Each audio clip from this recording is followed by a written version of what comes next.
And I did want to recap the U.S. Open in golf. The championship took place yesterday. Such a kind of warm and fuzzy feeling when you're watching golf on a Sunday afternoon, especially with championship season. The U.S. Open took place, and Jon Rahm won the U.S. Open, becoming the first Spanish golfer to win the U.S. Open. He also claimed his first major title of his professional career. A big shout out to him. And what I love about sports is narratives. We talk about narratives all the time. Sports is all about narratives. We love good narratives, right? And the last time that the U.S. Open was played at Torrey Pines in San Diego was 2008, and that was when Tiger Woods won the U.S. Open on a fractured leg. It was an absolutely sensational performance. And then you add on top of that, so you have that the last time the tournament was hosted in this spot, you had a memorable moment with Tiger Woods. Now you fast forward 13 years later. It's on Father's Day. This is the first time that Jon Rahm is playing on Father's Day as a father. Just gave birth to a 10-week-old son, Kepka. Not Kepka, sorry, apologies. The name is Kepa, apologies. Name is Kepa, who's a 10-week-old son. His wife's in attendance. His son's in attendance. His father flew out to Spain, or from Spain, rather, to be here to support him. And the backdrop behind all this is just 2 weeks prior at a tournament at the Memorial Golf Tournament. He had a 6-shot lead and was primed to win the event. And then at the very end, at the conclusion of his final round, he was informed that he had tested positive for COVID and was forced to be disqualified and withdraw from the tournament, even though he was about to win with a 6-shot lead at Memorial. That's the backdrop. Father's Day, 10-week-old son in attendance. Father flies in from Spain. And you come up with maybe two of the clutchest birdies on the 17th and 18th holes at the U.S. Open, maybe ever. This was the first time he did make history with those two birdies. This was the first time that a player has hit two birdies in the final two holes at the U.S. Open and win by one shot ever in the 120 editions of the U.S. Open. Let that sink in. And first of all, the birdies that he hit, his shot, his approach shot out of the bunker to land in the green on 17, to then hit a 25-foot birdie putt that was moving from left to right to drop in there, was absolutely clutch. And then on 18, he hits an 18-foot birdie putt that has to bend in with the crowd roaring, with a purse of $12 million, with $12 million riding on an 18-foot putt.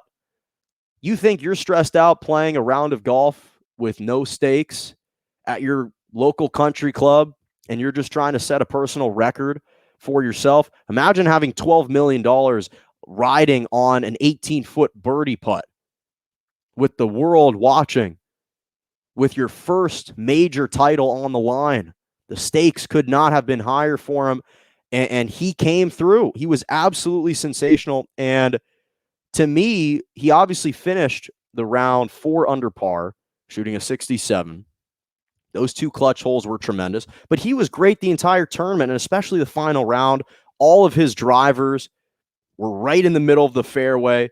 He was working out of the bunker on a lot of shots, and his approach shots were great, and his ability to read the greens and to putt. This was the best he's putted in his career, the best time he's ever putted in his career. And this is the difference between professional golfers and amateur golfers. It's not the driver. It's not the approach shot. It's the putting. It's their ability to read the greens, to read the ridges, to follow the ridges, how hard to hit those putts. Those are such stressful shots to make. And for his ability to come through like that, and again, all the drivers were clean, right down the middle of the fairway. His putting was on point. It was an absolute sensational performance by him. And this was one of those rare years where, interestingly enough, entering the final round, while it's true there were 6 players that were kind of jockeying for the number one, for the top of the leaderboard, and had a chance, about 6 different players had a chance to win entering the final round, and 10 players were separated by a single shot. Yet down the stretch of the final round, while all this chaos ensued, Jon Rahm was the only guy to actually exceed some of these and go above and beyond this chaos.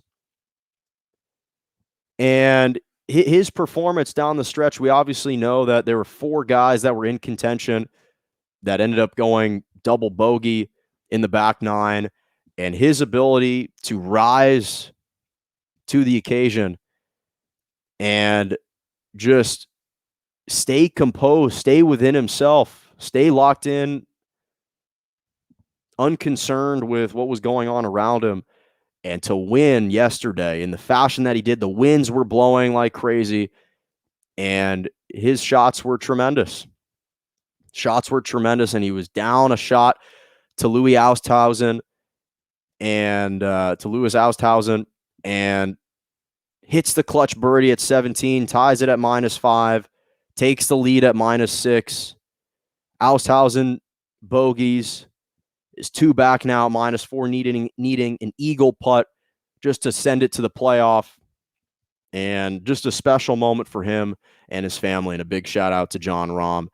And congratulations, becoming the first Spanish golfer to win a major, and for him personally claiming his first ever major championship. And that's how we will transition